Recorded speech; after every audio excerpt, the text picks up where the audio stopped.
There's going to be a ton of rumors, news, speculation, guesses when it comes to what Nintendo is going to do next, because there's always been when it comes to Nintendo. And as somebody who's followed Nintendo since they put the NES in a test market of certain stores in New York City to sort of see if there was interest in video game consoles after the crash in '83, I can tell you that most people, when it comes to Nintendo, aren't correct or outright just wrong. The way you have influencers for PlayStation and the way that Xbox is sort of just like paid middle-aged men to be influencers, that side of it, probably those people get tons of information. But when it comes to Nintendo, I don't think anybody really gets any information. Maybe you get lucky.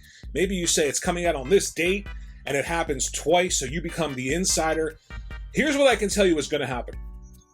The next Nintendo console will probably maybe be called Switch 2. Now, here's why I have a problem with that. A little problem with it. Think back to the Wii and how successful that was. The Wii was absolutely a case study in how Nintendo does things. They're going to cater to the audience that's Nintendo, but always try and do something different, right, to bring in more people. And they did that with the Wii, and they didn't want to let that go. So going from the Wii to the next system, they just said, hey, we're going to call it the Wii something, because that name carries a huge amount of prominence with it after selling a gazillion Wiis. Same thing with the Switch. So Wii to Wii U, even though the Wii U made money for Nintendo, and a lot of people like to think that it was a failure in terms of financially, it didn't sell a lot of consoles, but it eked out a profit for Nintendo. That's important to remember. And they still did something different with the tablet. I don't know what they can do different with a Switch 2 beyond just making it more portable. Or, I'm not sure what the Nintendo difference will be for this product, as in the past, there's always something that they do different. Think about GameCube competing on power, but using mini discs to cut down on piracy, doing things different with the controller, making a machine that's strictly for games, suffered a bit for online. Then you look at Switch, nobody was interested in portables. Now they're all interested in portables. Thank you, Nintendo. So here's what you'll see. If it's a Switch 2, look for something unique about it, other than it just being a bit more powerful than the previous Switch. Because I feel like if that's the only case, I'd be, as an old-time Nintendo fan, a little bit nervous that maybe that push to do something lateral, something different with a product, would be maybe something that they're a little afraid of after the huge success that is the Switch. And you saw a little bit of that with the Wii, but they still did something different with the tablet, which was sort of a half step between the Wii U and then a full portable like the Switch. I think price-wise, probably going to be $399. At the most, I would say $449, especially with a $700 mid-gen refresh at PlayStation. So I can't see any higher than $449, I would hope. And I also think that it's going to launch with a very, very important title. I think one of those titles is going to be Metroid Prime 4 Beyond, which is also being developed for the Switch. I think it'll highlight the technical difference between the Switch and the Switch 2. But I do think there is a new 3D platformer in the Mario series ready to go. I know they've been working on it for quite some time after Odyssey, which was about 8 years ago. And I mean, if you play Odyssey today, it still looks phenomenal and plays phenomenal. So look for something like that at launch. Now, I tend to think maybe they wouldn't have a new 3D platformer right at launch. Maybe hold it a little bit. I don't know. But they have to have something to highlight the strength of the system. And I think they will. Probably look for even more third-party support.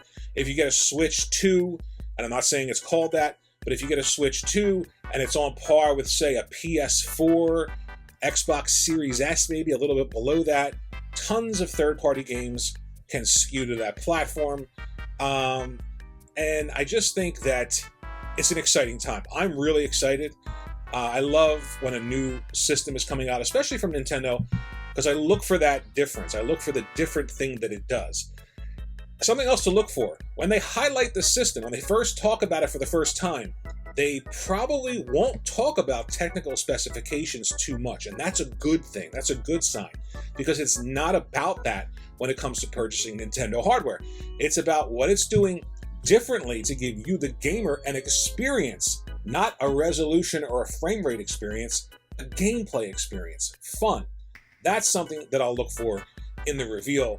So Switch 2, maybe, probably, a little bit hesitant because of that fear of leaving the Switch name behind because it's so successful, kind of like the Wii. Then we got Wii U.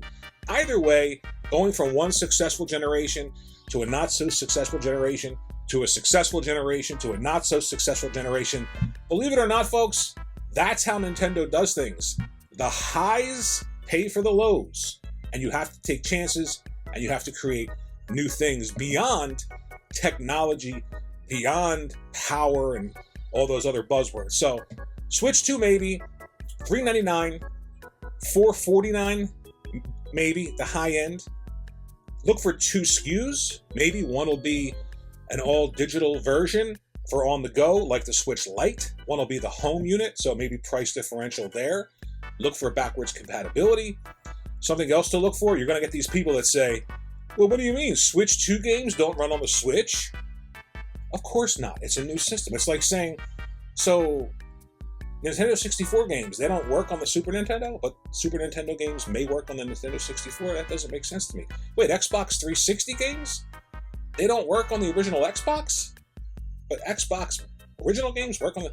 That's a fail. Of course not. So you're going to have new packaging, new carts, probably holding more data, but they'll skew to the old games in the new system. So all of your old games, whether or not those old games look better and play better, I don't know. Something else Nintendo talked about is the apprehension in the transition from one generation to the next. So not so much in, are people going to buy it, but how do we make sure that things like their online profile, their purchases, stuff like that, carries over to the new system seamlessly in an easy way.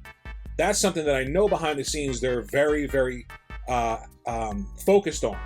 They were apprehensive about, and they're working very hard to make sure that that transfer between Switch and Switch 2 is as easy as possible for consumers.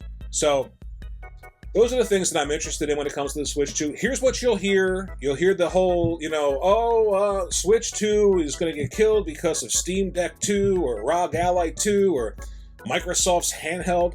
First off, if you're interested in handhelds now, say thank you to little Nintendo. Say thank you to little Nintendo. Just do it. Just do it. You know it's the truth. You know it's the truth. You didn't care about handhelds until the Switch. Switch will not be hurt by anything else in the industry. The Steam Deck didn't hurt Switch. It's a very niche market for those handhelds. It'll be an even smaller market for whatever Microsoft does. As long as Nintendo keeps doing the lateral ideas with their toys. And guys, I love it that people think that Nintendo products are toys. I love it. You know why? Because Nintendo sees them that way. It's a toy that you buy and you play with it. And they make things to go with that toy to play with. So the industry analysts, rising costs, $400 million AAA games that are only $70 because you want all of this new technology, but you don't want to pay for it, they're in trouble. Some studios, some companies are in trouble, and they're going to have to learn how to do things. Maybe even copy a little bit more of what Nintendo's done in the past, like Sony's done. So that's what I'm looking forward to. Those are things to look out for. Don't let the negativity ruin your excitement. We're almost to a new generation with a new Nintendo console. You can't get any better than that. I'm super excited. By the way, a GameCube, my new GameCube is on the way. I will be streaming GameCube games played on the GameCube with the games. Not an emulation fan. I know. Come at me. So that's what I'm excited about. Let me know what you're excited about. Let me know about Switch 2 rumors. Let me know who the insiders are for Nintendo. I'd be really interested to look at some of that stuff. And I'll see you in the next video. Like and subscribe so that I can go out and buy a pack of gum with my huge subscriber list. I'm just kidding. You don't have to start. You don't have to subscribe. You don't have to like. Watch, enjoy, go play games. I just spit. Did you see it? Have fun.